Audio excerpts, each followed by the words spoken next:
काल झाला पाडवा आणि आज होता स्वामींचा प्रकट दिन. स्वामींचं काही गोष्टी असेल ना, म्हणजे प्रकट दिन किंवा गुरुवार किंवा इतर वेळी पण मला इतकं प्रसन्न वाटतं ना. आज तर प्रकट दिन होता, त्याच्यामुळे मी संध्याकाळी पूजा करायला घेतलेली होती.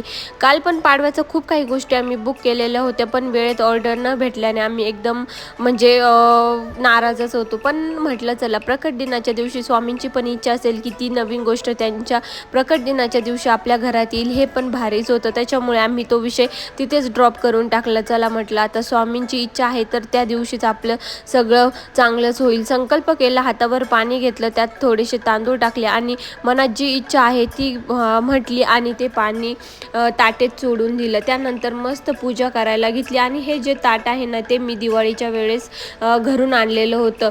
तर मस्त अशी पूजा सगळी मांडून घेतली आणि निघायचं होतं आज आम्हाला प्रकट दिनाच्या दिवशी, म्हणजे स्वामींचं दर्शन घेण्यासाठी. इथून 2-4 किलोमीटरवर एक मंदिर आहे, तिथे आम्ही संध्याकाळच्या वेळेला दर्शनाला जाणार होतो.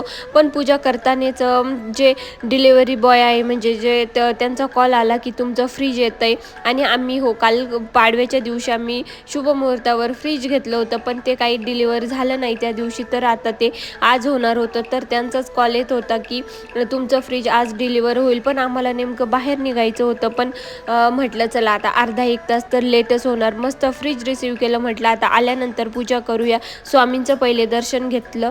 चलो बाय.